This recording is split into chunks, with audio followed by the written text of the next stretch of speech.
किसी गांव में एक लकड़हारा अपनी पत्नी, बच्चों के और अपनी माँ के साथ रहता था। वह लकड़हारा दिन भर जंगल में लकड़ियों को काटता था और उन लकड़ियों को बाजार में लेकर बेचता और उससे जो भी धन मिलता था उसी से अपना और अपने परिवार का खर्च चलाता था। इसके बाद जो भी उसके पास समय शेष बचता था वह लकड़हारा प्रभु का ध्यान करता था। एक दिन क्या होता है कि उस लकड़हारे की बेटी का विवाह तय हो जाता है। लकड़हारा सारा दिन लकड़ियों को काटता और शाम होते ही अपने आसन पर बैठ करके भगवान के ध्यान में मस्त हो जाता था। अक्सर गांव के जो लोग थे उस लकड़हारे को देख करके आपस में बातें किया करते थे। ये लकड़हारा तो सारा दिन भगवान की भक्ति में लीन रहता है, उससे अपनी बेटी के विवाह की कोई चिंता नहीं है। पता नहीं यह लकड़हारा बारातियों का स्वागत करेगा भी या नहीं। उसने तो अभी तक दान दहेज का किसी तरह का कोई इंतजाम नहीं किया है।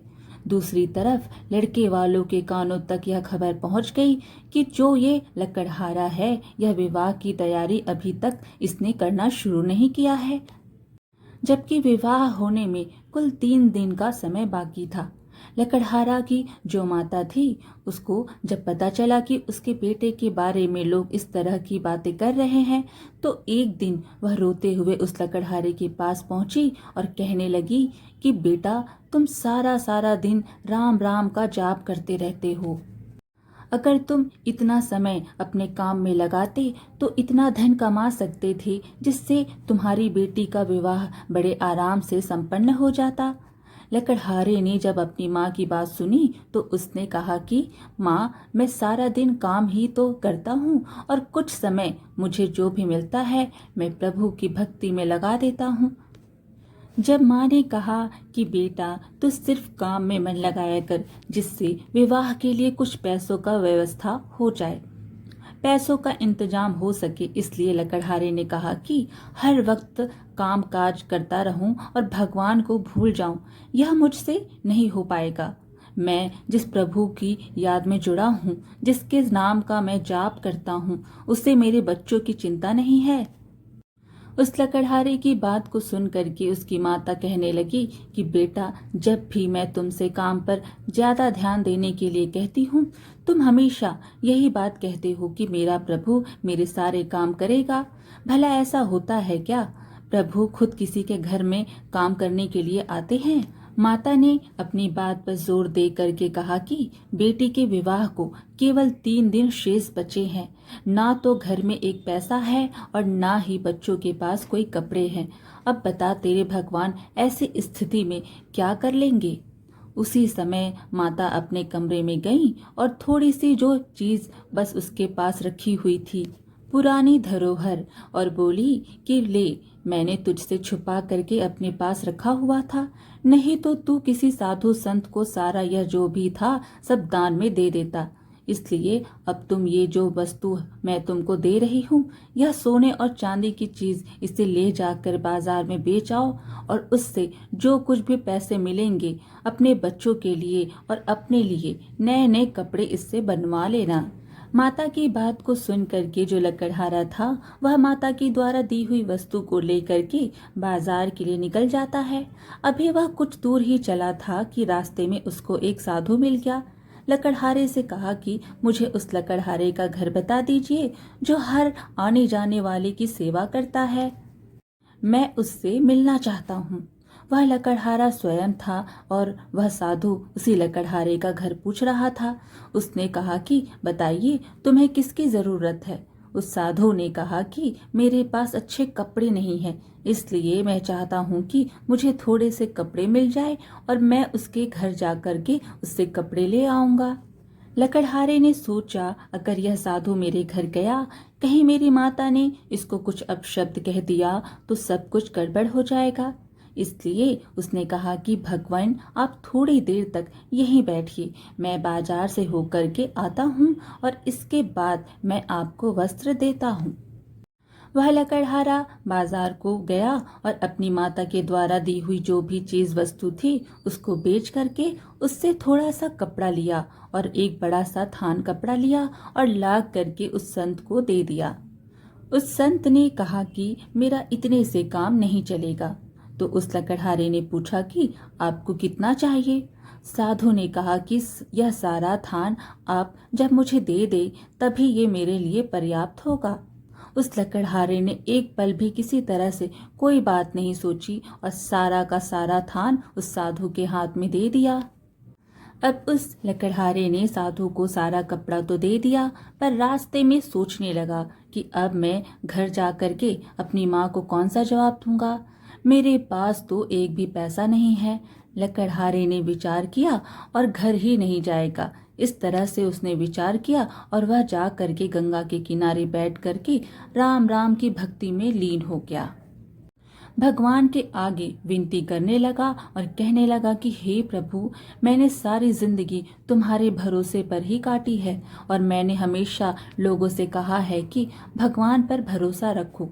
जो भगवान पर भरोसा करता है प्रभु उसके सारे काम करते हैं।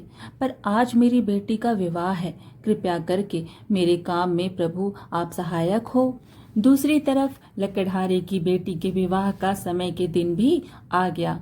सुबह का समय था। लकड़हारे की माता बहुत चिंता में डूबी थी। एक तरफ जो सगे संबंधी थे उनका आना शुरू हो गया था और दूसरी तरफ माता अपने पुत्र का इंतजार कर रही थी। इतने में उसे एक आवाज सुनाई दी कि माँ, दरवाजा खोलो। खुशी से दौड़ती हुई उसकी माँ जब बाहर गई तो देखा कि उनका पुत्र वही लकड़हारा बैलगाड़ी पर विवाह के लिए बहुत सारा सामान लाद करके सामने खड़ा है। उसको देख करके माँ हैरान होकर पूछने लगी कि बेटा, यह सारा सामान तुम कहाँ से लेकर आए हो। उस लकड़हारे ने कहा कि माँ, तूने जो मुझे चीज वस्तु दी थी उसी से बेच करके। एक रईस व्यक्ति ने जब मुझसे पूछा तो मैंने अपनी बेटी के विवाह के बारे में उसे सब कुछ बता दिया। तो उसने बहुत महंगे दामों में उसे खरीद लिया और उन पैसों से बच्चों के लिए बहुत से बढ़िया कपड़े मैं खरीद करके लाया हूँ और अपने लिए भी नए कपड़े ले करके आया हूँ। बेटे की बात सुन के जो माँ थी वह हैरान होकर के सोचने लगी कि मेरे बेटे के पास बादशाहों वाले कपड़े, जरूर किसी से इसने कर्ज ले लिया होगा। उन्होंने लकड़हारे से कहा कि हमने सारी जिंदगी लकड़ी का काम किया है, आज तक इतने पैसे नहीं कमाए, सिर्फ इतनी वस्तु बेचने से तुम्हें इतने पैसे कैसे मिल गए। माँ की बात को सुन करके वह लकड़हारा कहने लगा कि माँ, इसमें तू जरा भी शंका मत कर। जो तूने मुझे चीज वस्तु दी थी वह बहुत महंगे दामों में बिकी है, मेरा विश्वास करो। इतना कह करके उस लकड़हारे ने सारा सामान अपने घर पर रख दिए। कहते हैं कि कुछ समय के बाद जैसे ही बारात आई तो बड़े ही शाही अंदाज से उनका स्वागत किया गया। उन्हें किसी वस्तु की, किसी प्रकार की कोई कमी नहीं होने दी गई। पूरा गांव विवाह के अवसर पर उस लकड़हारे के घर में पहुंच गया और कुछ तो और ऐसे लोग भी थे जो सिर्फ उस लकड़हारे की इज्जत उछलते हुए देखना चाहते थे। लेकिन जब सगे संबंधियों और गांव वालों ने शाही शादी देखी तो बड़े हैरान हो गए। वे आपस में विचार करने लगे कि आज तक हमने कभी ऐसी शादी नहीं देखी जिसमें इतना दान दहेज दिया गया हो और इतनी मिठाइयाँ और पकवान बने हो। लकड़हारे ने तो कमाल ही कर दिया। इस तरह से सभी लोग उनकी प्रशंसा करने लगे। विवाह के समय जब बारातियों को भोजन परोसा जा रहा तो उनके जो झूठे बर्तन थे वो खुद वह लकड़हारा उठाने लगा। अपने हाथों से एक स्थान पर रखते हुए वह जा रहा था और उस लकड़हारे को ऐसा करते हुए देख करके जो लकड़हारे की माँ थी उसने उसकी बाह पकड़कर कहा कि तुम बेटी के पिता हो, सभी बाराती तुमको देख रहे हैं, इसलिए यह काम छोड़ दो। पर लकड़हारे ने कहा कि माँ, आज मेरा मन चाहता है कि मैं कुछ सेवा करूं। तब उसकी माँ कहने लगी कि बेटा, कुछ ऐसी बातें कर रहा है कि लगता है कि तेरा स्वभाव मुझे कुछ बदला बदला नजर आ रहा है। और शाम होने पर लकड़हारे ने अपनी बेटी की विदाई भी की। इस तरह सारे काम से जब फुर्सत हुआ तो वह अपने आसन पर जा करके बैठे रहते हैं। तब माता ने आ करके पूछा कि बेटा, मुझे सच सच बता, इतना सारा खर्चा आखिर तुमने कैसे किया। इतनी महंगी पोशाक, इतना बढ़िया भोजन, इतना शानदार व्यवस्था, इस सब को देख करके हमारे जो पड़ोसी हैं और जो सगे संबंधी वह सब के सब हैरान थे। इतना शाही इंतजाम आखिर लकड़हारे ने कैसे किया। लकड़हारे ने कहा कि माँ, अब मैं बहुत थक चुका हूँ, सुबह होते ही मैं आपको सब कुछ बता दूंगा। सारी रात माता यही सोचती रही और चिंतित थी। उसका बेटा जो है वह कुछ बदला बदला नजर आ रहा है। पहले तो उसने आज तक मुझसे कभी कोई बात नहीं छुपाई और ना ही मैंने उसके पास कभी इतने पैसे देखे, और अचानक से आज मेरा बेटा इतना धनवान कैसे हो गया। इस तरह से सोचते सोचते जब दिन निकला तो माता अपने बेटे के कमरे में गई। वहां अपने बेटे को ना पा करके उसे ढूंढने लगी, पर लकड़हारे का कोई पता नहीं था।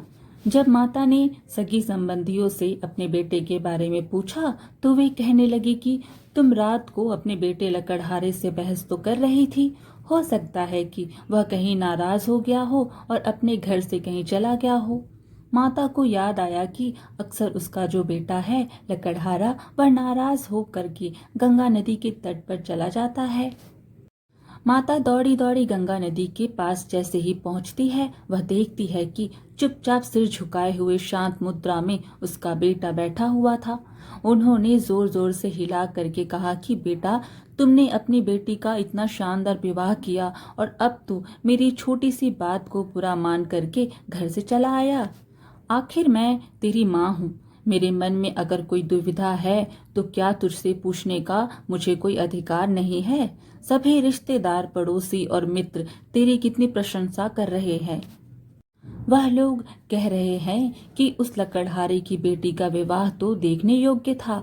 सारे गांव में चारों तरफ तेरा ही गुणगान हो रहा है और तू मेरी जरा सी बात का बुरा मान करके यहाँ आकर के बैठ गया है। ऐसी बातें सुन के वह लकड़हारा हैरान हो गया। एकदम से उठ खड़ा हुआ और पूछने लगा कि माता, मैं तो मन ही मन अपने आप को धिक्कारता हुआ 3 दिन से घर नहीं गया और यहीं पर बैठ करके मैं ध्यान लगा रहा हूँ। मैं नहीं समझ पा रहा हूँ कि मेरी बेटी का आखिर विवाह कैसे हो गया। माता हैरान होकर कहने लगी कि पुत्र, सारा विवाह तो तुमने खुद अपनी उपस्थिति में किया है। बैलगाड़ी में सारा सामान खुद खरीद के लाया है। बड़ी बड़ी शाही पोशाकें तू ले करके आया है। अपने हाथों से अपनी बेटी का कन्यादान तुमने किया है। तो फिर अब ऐसी अजीब सी बहकी बहकी बातें क्यों कर रहा है। माँ ने कहा, बेटा, अगर तुम मुझसे नाराज हो तो पहले घर चलो, वहीं चल करके मैं तुमसे पूरी बात करूंगी। इस तरह से लकड़हारा अपनी माता की आज्ञा मान करके अपने घर की तरफ चल पड़ा। रास्ते में कुछ लोग आपस में बातें कर रहे थे कि ऐसी शादी तो आज तक किसी ने ना देखी। ना तो किसी ने इतना दान दहेज दिया और ना तो किसी ने इतनी सारी मिठाई और पकवान बनाई। वाह भाई, गजब हो गया। इस तरह से लोग कहते हुए आगे बढ़े जा रहे थे। लकड़हारा सोचता जा रहा था, कहीं वैसा मेरा मजाक तो नहीं बना रहे हैं। जल्दी जल्दी घर की तरफ जाने लगा और घर पहुंचते ही वहां का नजारा देख करके वह बिल्कुल हैरान हो गया। उसका पूरा घर चमचमा रहा था। चारों तरफ लोग वाह वाह कर रहे थे। लकड़हारा सोचने लगा, जब मैं 3 दिन से घर आया ही नहीं तो मेरी अनुपस्थिति में इन सब के अनुसार घर में फिर कौन था जो मेरा ही रूप बना करके सारा काम घर का करके चला गया। लकड़हारे ने अपनी माता से कहा कि माँ, मुझ पर विश्वास करो, मैं तो 3 दिन से घर आया ही नहीं हूँ। तूने जो मुझे वह चीज दी थी सोने चांदी की बेचने के लिए, उसे मैंने बाजार में बेचा तो था, पर मैंने रास्ते में किसी साधु के मांगने पर जो भी उससे सामान खरीदा था वह सब कुछ दे दिया था। इसके बाद जब मेरी जेब में एक पैसा भी नहीं बचा तो मैं फिर किस तरह से अपने घर को आता।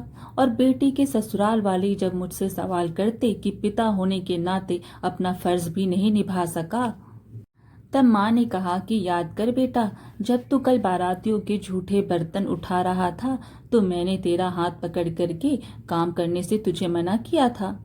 क्या तुझे यह भी याद नहीं है। इतना सुन करके लकड़हारा जो था उसकी आंखों में आंसू की धारा बहने लगी। उन्हें सारी बात समझ में आ गई कि मेरी जगह मेरा रूप धारण करके खुद परमात्मा मेरे घर आए थे।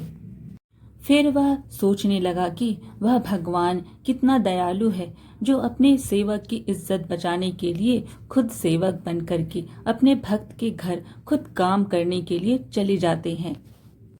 इस तरह अपने सेवकों की रक्षा करते हैं।